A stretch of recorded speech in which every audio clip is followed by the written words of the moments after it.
Dia ho tandremany zanak'Israely ny sabata ankatoavany azy hatramin'ny taranany faramadimy dia fanekena mandrakizay izany. Eksodosy 1:13-10. Mazava ny voalazan'ny tenin'Andriamanitra ry havana malala fa fanekena mandrakizay tsy ho an'ny zanak'Israely ihany izay voalaza ao amin'ny testamenta taloha na tamin'ny andron'ny Mosesy no nanomezan'Andriamanitra ny sabata, fa fanekena mandrakizay izay ataon'Andriamanitra amin'ny vahoakany izany sabata izany, ary famarinana ara-baiboly ny sabata, satria voalazan'ny Marka 2:7-20 sy 7:20 dia hoy izy ny teny Jesosy Kristy manao hoe: koa tsy ny sabata no natao an'ny olona fa tsy ny olona ho amin'ny sabata, ka dia tompony sabata ny zanak'olona. Jesosy no tompony sabata, ka raha tompony sabata Jesosy dia tsy nomeny Jesosy ho an'ny zanak'Israely fahiny ihany ny sabata, na nanao fanekena tamin'ny andro sabata ho an'ny zanak'Israely ihany Andriamanitra, fa tompony sabata ny zanak'olona, ka ny olona rehetra izay manaiky an' Jesosy dia mitandrina izany sabata izany, satria fanekena izay ataon'Andriamanitra amin'ny olona izany sabata izany. Ezekela 1:3-7 dia hoy izy ny tenin'Andriamanitra manao hoe: famantarana ho amiko sy ho amin'ny zanak'Israely mandrakizay izany. Mazava le teny, famantarana ho amiko sy ho amin'ny zanak'Israely, tsy hoe zanak'Israely taloha ihany fa zanak'Israely mandrakizay izany, dia tsinona fa vahoakan'Andriamanitra hatramin'izao andro iainantsika izao. Izany tokoa ny voalaza ao amin'ny Hebreo 4:7 manao hoe: koa dia mbola misy sabata fitsaharana ho an'ny olon'Andriamanitra.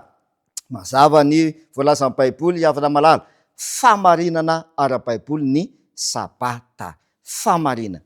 Ary izany famarinana izany dia tsy maintsy aseho, izany famarinana izany aseho mazava tsara, anika tsy hisy olona zany izay tsy ahita ny mahazava-dehibe ny fitandremana izany didy momba ny sabata izany, ka tsy hisy olona ilaza manao hoe: tsy nahafantatra an'izany izahay, ka izany no mety nahavery anay, na izany no mety tsy nahavoavonjy anay. Tsia, fa tsy maintsy aseho ara-pahafantarana mazava tsara amin'ny olona rehetra izany famarinana momba ny sabata, andro fitsarana, andro izay no hamasin'Andriamanitra izany, fanekena izay ataon'Andriamanitra amin'ny olony mandrakizay izany sabata izany. Eny fa na dia any an-danitra aza dia voalazan'ny tenin'Andriamanitra fa mbola hitsahatra amin'izany andro sabata izany ny vahoakan'Andriamanitra, satria nahoana?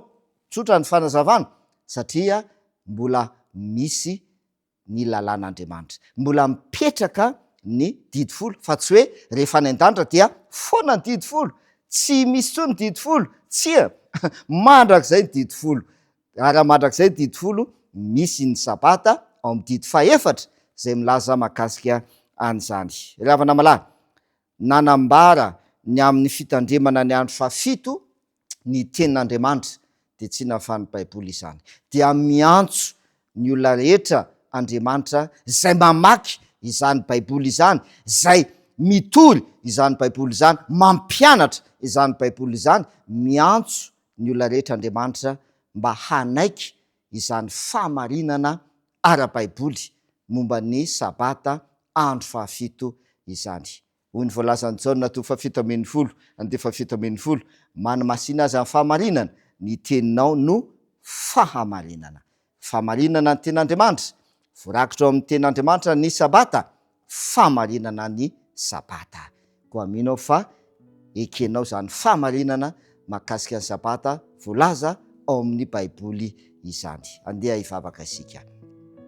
Raina sy ny an-danitro, misaotra ny amin'ny teninao, misaotra ny amin'ny Baiboly, soratra masina izay omenao anay, famarinana izay tsy miafina, satria manerana an'izao tontolo izao ny Baiboly, ary any amin'ny isa-tokantrano dia manana Baiboly, misy Baiboly. Dikan'izay dia manana ary afaka mahita sy mahafantatra ny famarinana ao amin'ny baiboly ny olona rehetra. Anisan'ny famarinana voarakitra ao amin'ny baiboly ny sabata, andro izay nitsaranao sy namasininao. Koa ampio ny tsirairay avy mba hamantatra izany fahamarinana izany, ary indrindra hanaiky izany fahamarinana ara-baiboly izany. Amin'ny anaran'i Jesosy, amen.